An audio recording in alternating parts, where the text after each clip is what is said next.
Essula ya 3. Ekigambo kya Mukama ne kinjijira nate nga kyogera nti, omwana w'omuntu, lagula oyogere nti, bw'ati bw'ayogera Mukama Katonda nti, muwoggane nti, zisanze olunaku, kubanga olunaku luli kumpi, olunaku lwa Mukama lwe luli okumpi, olunaku olw'ebire kiriba kiseera kya bannaggwanga. Era ekitala kiririnnya ku Misiri, n'obubalagaze buliba buwa Ethiopia, abo abattiddwa bwe baligwa mu Misiri. Era baliggyawo olufulube lw'abantu baamu, n'emisingi gyayo girimenyekera ddala. Obuwa Ethiopia, ne Putti, ne Ludi, n'abantu bonna abaatabulwa, ne Kubu, n'abaana bonna ab'enseeragaanye, baligwa wamu nabo n'ekitala. Bw'ati bw'ayogera Mukama nti, era n'abo abakwatirira Misiri baligwa, n'amalala ag'obuyinza bwayo galikankana. Okuva ku kigo eky'Esevene baligwa omwo n'ekitala, bw'ayogera Mukama. Era baliba nga balekeddwawo wakati mu nsi ezaalekebwawo, n'ebibuga byayo biriba wakati mu bibuga ebyazisibwa. Kale balimanya nga nze Mukama bwe ndimala okukuma omuliro mu Misiri, n'ababeezi baayo bonna nga bazikiridde. Ku lunaku olwo ababaka balitambula nga bava mu maaso gange, nga bagenderera mu byombo okutiisa Abaesiyopiya abeegolola. Kale obubalagaze buliba ku bo nga ku lunaku lwa Misiri, kubanga laba lujja. Bw'ati bw'ayogera Mukama Katonda nti, era ndikomya olufulube lw'abantu ba Misiri n'omukono gwa Nebukadduleeza kabaka w'e Babulooni. Ye n'abantu be awamu naye ab'entiisa ab'omu mawanga baliyingizibwa okuzikiriza ensi, era balisowola ebitala byabwe okulwanyisa Misiri, ne bajjuza ensi abo abattiddwa.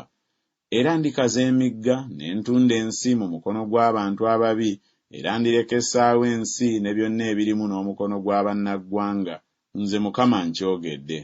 Bw'ati bw'ayogera Mukama Katonda nti, era ndizikiriza n'ebifaananyi, era ndimalamu essanamu mu Noofu, so tewaliba nate mulangira ava mu nsi y'e Misiri, era nditeeka entiisa mu nsi y'e Misiri. Era ndirekesaawo Pasulo, ne nkuma omuliro mu Zowani, ne ntuukiriza emisango mu No. Era ndifuka ekiruyi kyange ku Sinni, ekigo kya Misiri, era ndimalawo olufulube olw'abantu ba No.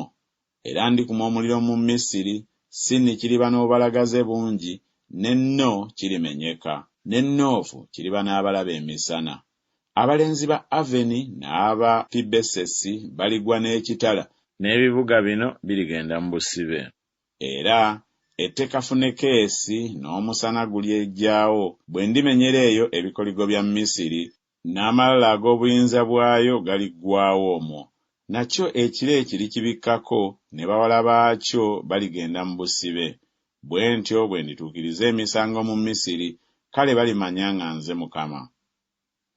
Awo olwatuuka mu mwaka ogw'e11 mu mwezi ogw'olubereberye ku lunaku olw'omwezi olw'omusanvu, ekigambo kya Mukama ne kinjijira nga kyogera nti, omwana w'omuntu, mmenye omukono gwa Falaawo kabaka w'e Misiri, era laba tegusibiddwa okusiigako eddagala, okussaako ekiwero okugusiba, gubeere n'amaanyi okukwata ekitala.